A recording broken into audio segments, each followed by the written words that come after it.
The Hobbyist Artist presents Art Education by yours truly, Sir Lance Patrick.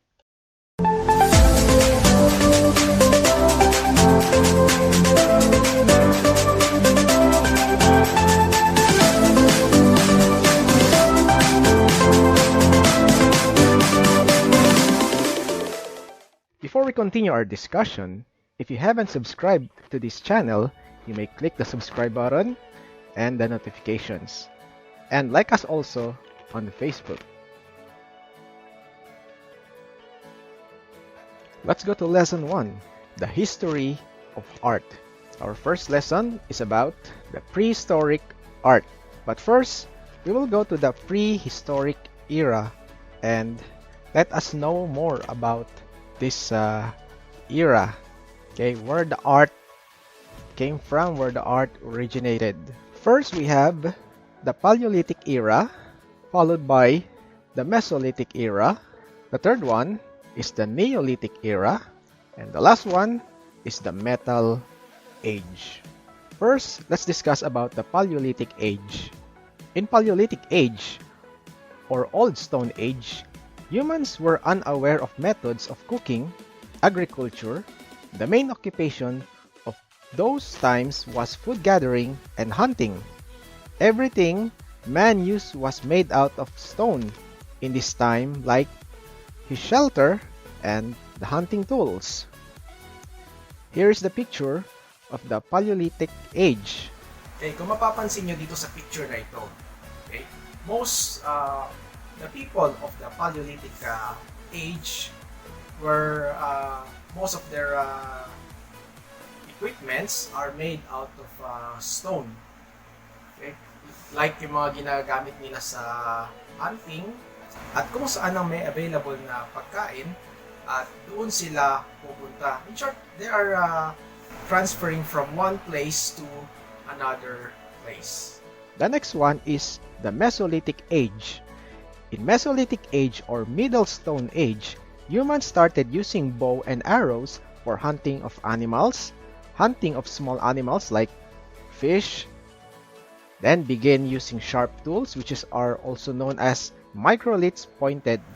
Alright, this is one of the example of microliths, pointed sharp objects na ginagamit ng mga tao during Mesolithic era. So ito yung sample ng kanilang this is only a reenactment kung nasa picture. Okay. These people reenacting the Mesolithic Age. Ganito po sila manamit. Ayan po. Mapapansin nyo sa larawang ito. The next one, we have the Neolithic Age. The Neolithic Age, or the last phase of the Stone Age, this is a remarkable change in the human civilization, is marked in this age. Cultivation of plants and domestic animals led to human civilization. The improvement in tools and other equipment, mud brick houses were made during this period. Here's some examples of the houses during the Neolithic Age. Now, about sa Neolithic Age naman, okay, it says here, mud brick houses were made during this period. Okay? So, itong nasa picture na to, it's not, wala pang masyadong mud bricks. But, this picture, check this out, is made out of mud bricks. That is during the Neolithic Age. Let's go now to the artworks of the Prehistoric Era. What are those? So first we have the artworks that can be found in the cave of Lascaux, which is located in southwestern France. In 1940, 14 agers, one is by the name of Marcel Ravidat from nearby Montignac, happened upon a hole in the ground that led to a cave decorated with around 2,000 painted figures. The thousands of many years of being close to the air had preserved the rich colors of the minerals, pigments in the animals, peoples, and arcane symbols. So here is the picture of the people in the Lascaux cave. So Marcel Ravidat, seated on the right. I don't know, he is the one who's looking in front of the camera or the one on the sideways. Okay, this is a picture in the Lascaux cave in the 1940s. So here are the artworks that can be found inside the cave of Lascaux. First one, we have the Great Hall of the Bulls. The second one, this is the painted gallery. As you can see, these are the artworks of the prehistoric people, and you can see the paintings of the animals. I think this is the animals they hunted or raised during the Stone Age. We have another one. We have the lateral passage. Okay, just look on your right side. You can see some carving on the stone. Here's the other one. Okay, the chamber of engravings. When you say engraving, this is a method of using sharp objects carved into a stone or in a wood. Next one, we have the shaft of the dead man. As you can see, there is an image of a dead man with a bull in front of him, and also a drawing of a bird. Then we have the chamber of felines, where they found a drawing of cats and other animals, but majority in this section more on felines or cats, or might be a wild cat. The next one is the main gallery. Now here is the sample of a painted gallery that is found in Cave of Lascaux in southwestern France. As you can see, maraming mga paintings ng iba't ibang mga hayop dito sa section na ito. Kaya siya tinawag na painted gallery. So hindi lang yan maraming sections itong Cave of Lascaux. So thanks to those people, especially Marcel Ravidat and his friends, na discovered nila itong prehistoric cave na ito. Oh yes, the last one is Metal Age. The Metal Age marks the end of the Stone Age. Metal Age is broadly categorized into two ages, and they are as follows. First, we have the Bronze Age. The next one, we have the Iron Age. Now, trivia, bronze is softer than iron. Okay? And iron is harder than bronze. Okay? So first, let's go to the Bronze Age. Bronze Age itself is harder and more durable than other metals available at the time. Okay? During that time, allowing Bronze Age civilizations to gain a technological advantage. This age was the first witnessed in Egypt.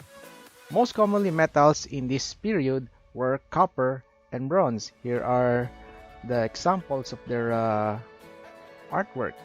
Okay, I think this is the worn by the female during the time of Pharaoh in Egypt.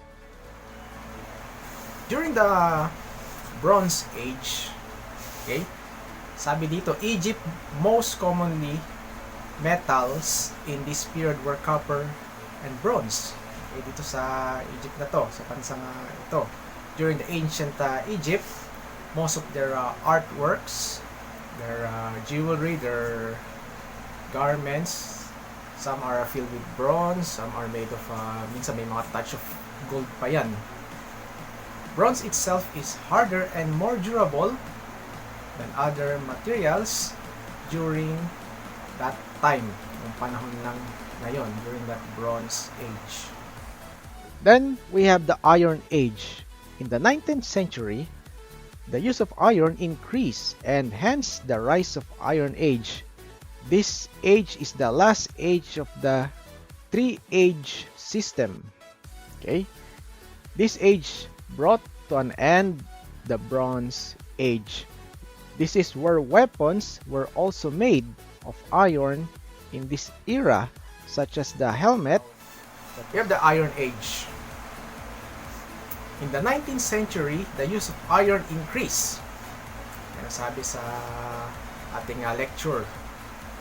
It's more on dito talaga natutong gumawa ng mga iba't ibang tools ang mga tao, especially the weapons. Isa na yan sa mga ginagamit doon. Siyempre, hindi mawawala yung mga war during the ancient times. Okay? From sword, spears, bows and arrow, even mga simple machines like mga wheels, okay, mga ginagamit sa mga chariots. Now for our question and answer, okay, you may write the answer in the comment section. And reminder, be honest in your checking. Okay, so number 1, in this period, where humans were unaware of methods of cooking and agriculture. Number 2, this period is humans started how to use bows and arrows for hunting of animals. Number 3, this period is a remarkable change in the human civilization is marked in this age. Cultivation of plants and domestic animals led to human civilization. Number 4, who discovered the cave of Lascaux?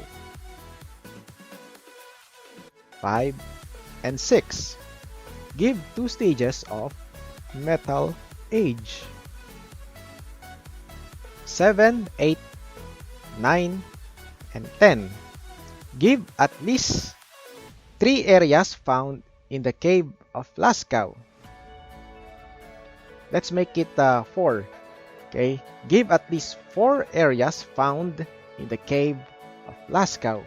That is 7, 8, 9, and 10. Okay, sorry for the typographical error. I'll give the answer later in the comment section. So be honest. Thank you for watching, and I hope you enjoy this lecture in our art education. Thanks for watching. Bye.